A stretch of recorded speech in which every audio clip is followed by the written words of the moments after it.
કેન્દ્ર સરકાર દ્વારા 4 નવા લેબર કોડનો 21મી નવેમ્બરને શુક્રવારથી દેશભરમાં અમલ શરૂ કરી દેવાયો છે।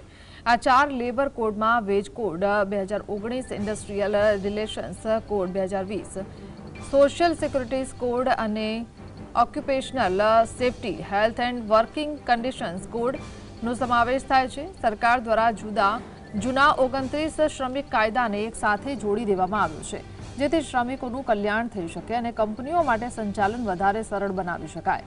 ભારતમાં હવે લેબર સિસ્ટમમાં ઐતિહાસિક બદલાવ જોવા મળશે। નવી નોકરીઓ અને કામકાજની સિસ્ટમ અમલમાં આવશે। સરકાર દ્વારા જૂના કાયદાને આધુનિક બનાવવા તેમજ શ્રમિકોની ભલાઈ માટે કાયદાને વધારે મજબૂત કરવામાં આવ્યા છે, જેથી આગામી પેઢી માટેના વર્કફોર્સને તૈયાર કરી શકાય અને ઇન્ડસ્ટ્રીઝ વધારે મજબૂત બને। પીએમ મોદી દ્વારા દેશના શ્રમિકો અને કર્મચારીઓના કલ્યાણ માટે મહત્વનું પગલું લેવામાં આવ્યું છે।